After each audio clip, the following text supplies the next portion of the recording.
king, I am not a god, I am Humpday! What's good, Tano? Today's video I'm showing you how the Stropha Gunblade absolutely melts enemies at level 9199 steel path enemies in Warframe. I'll walk you through the gameplay first, then break down the full build, so stick around and make sure to hit the like button and subscribe. Let's go!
And that's the power of the Stropha! Don't forget to like and subscribe, as 79.9% of you watching and not subscribed. As always, before I build my weapons and my warframes, I rely on my method called D.V.S. Now D.V.S, how I'll be dealing damage, what mods I'll be using, what's the element I'll be using, what's the faction I'll be fighting, and so on. The V stands for how I proc 10 stacks of viral to make enemies vulnerable by 325% more damage to their HP, as every enemy in the game has HP. S stands for stripping enemies armor, lowering their armor, lower the damage reduction. DR, we deal higher damage. Hope that explains it. Now for enemies like, for example, the Corpus or Infested, you don't need to strip their armor as they don't have armor. Their HP is red.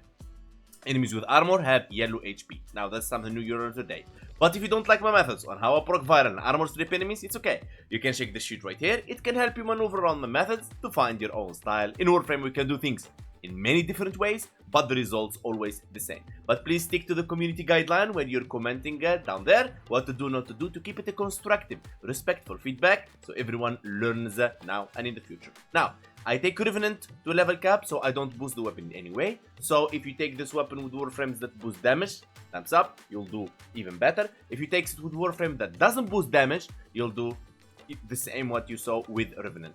Also, I don't use any Rivens, as I can't expect you to spend your platinum to buy the same Riven. Even if you buy the same Riven, it can't be guaranteed it's the same tier, and it will not perform the same. Now, we go to level cap not as a show off, but actually because level cap is the best place where you can test your weapons performance and your Warframe survivability. Why? Because the higher level they get, the more EHP they have. We talk about more health, shield, and overguard. We're not talking about hundreds of thousands, we talk about millions, okay? Millions of health and so on. And at level cap, their damage also gets crazy. So that's how we test the Warframe survivability. I hope that helps. Now, we're gonna be using today video melee influence. So I prepared this little guide right here for you, so you can take a screenshot and it will help you create your own future melee influence builds.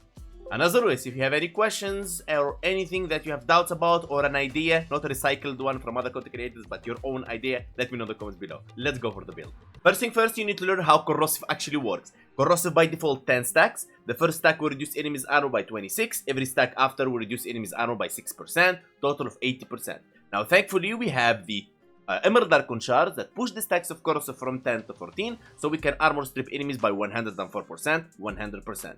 Now the benefit of this is that enemies with yellow HP, mean armors units, you will see their HP turn into red, means their armor stripped, so you can identify that. Now the Emerald Archon shards, they are very optional and use them only if you're relying on some corrosive. For example, if it's a helmet with corrosive, let's say Tempest Barrage. If it's, for example, a weapon with corrosive to prime them with, like for example Compressor, Nuker, Epitaph, Sedo, whatever. But if you're using a helmet ability like Thorough Strike, Pillage, Terrify to armor strip enemies, or you Nairo Fox's Call to armor strip enemies, you don't need 2 Emerald Archon shards, you can run wherever you want. The 3 Violet Archon shards, they are for melee critical damage. And just a second, for the Thanos that going to ask, can I run 1 Tau Forged? Yes, but it's going to be only 98% stripping. I don't like it. It leaves enemies HP yellow. I can't identify which one is actually armor stripped. Now, for Revenant, and you can apply this in any Warframe you want. Steel Charge for the aura to increase melee damage. You can do with and without it, because I know a lot of Thanos relying on the brief respite to stay alive. Thumbs up, you're doing good. So you can change it if you want to. Arcane Fury for melee damage, and viral Tempest Barrage with Viral Tempest just to proc corrosive, and viral with one ability, and easy as that. And even we can skip relying on that. So I'm gonna give you a lot of options today. Alright, so the amp I used was 177 in case you're wondering. Eternal Instalout and Eternal Eradicate, the arcanes. Now for the Stropha. Now, melee influence is the arcane we will be using. On melee electricity, status, not physical. We're not talking about impact, slash, puncture. These are physical. A lot of Thanos confuse themselves with. Status, we're talking about electricity, toxin, gas, and so on, and so on, and so on. 20% chance for elemental melee status effect to apply to enemies within 20 meters for 18 seconds, cannot refresh while active. Alright, so we're running Bullet Dance, Sharpened Blade Dance with Gunfire. Of course, you can use the High Noon. A lot of Thanos likes the High Noon, and it's really, really powerful, and I like it as well. But I like also the Bullet Dance, not bad at all. Shocking Touch for 90% electricity, Primed Pressure Point for melee damage, Killing Blow for melee damage on heavy attack, because we will be relying more onto the heavy attack. Now, the reason for that, as you can see, the heavy attack right here is like 8,400, and the normal attack is like 1,000. And as you can see right here, we have the 50% efficiency, and the build, the way it is really powerful, and you'll see why in a second. Amalgam Organ Shatter for critical damage and heavy attack wind up speed, Governance Reflex for heavy attack efficiency, and also gives you initial combo, right? Now, the Primed Smite Hurricane is multiplicative damage against the faction that you are fighting, so you want to replace this every time you're fighting a different faction. Alright, so for today we're going to show it against level 230 heavy corrupted gunners, so we go for the Hurricane.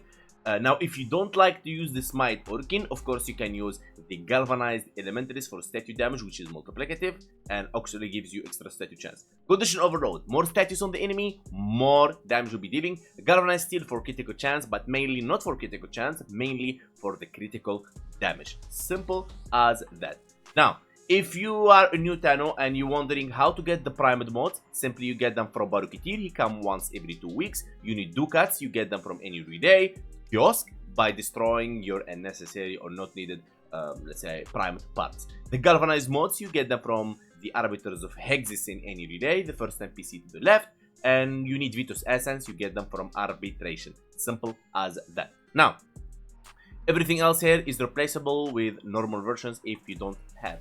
Now, let's go for the companion. Nautilus Prime, my favorite companion. Cordon to pull enemies, Duplex for the clones, Assault to attack, Vacuum to pull the loot, Manifold for more Cordon, Shield Armor Health, Fire Rate for other weapons, Tenacious Bond for critical damage, 120%. If your sentient weapon has 50% plus critical chance, the best sentient weapon in the game is Virglas Prime, in my opinion, but it requires Riven to reach that 50% critical chance threshold from the Tenacious Bond. So you need the Riven, just need critical chance, alright? Because even with critical day, you cannot reach, alright? Just Riven and you'll be good to go.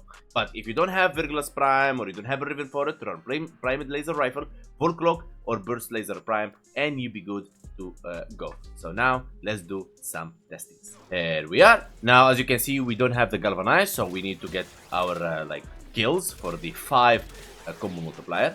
Of course, you can run Ready Steel for more combo multiplier on the aura, but I didn't want to rely on that too much, as you may not be able to use it because you use a different aura. So we're gonna be using Tempest Barrage for the first test. I'm just gonna lock them down so you can see. Oh my god, they just died. Let's just go. That boom, boom, 18 million, easy as that. So boom, boom, 24 million, easy as that. Now you get the point. So now we can use our compressor, the build in the channel already, to prime them and also strip them and proc viral on them. And not only that, we can actually proc magnetic on them to increase the damage against shields if the enemies are shielded, and increase damage against overguard if enemies are overguarded, especially if you're going to play against Thrax Centurions on level cap. Now, A lot of Thanos, of course, likes to use the Wrathful Advance from Kullervo to increase their melee damage, and I respect that. So we're gonna do just like so, and we're gonna just boom. As you can see, red crits 50 million, 74 million, easy as that. Okay, so this is the boosting I avoid doing, but you have the right to see how boosting and not boosting effect works. There we go, boom, boom.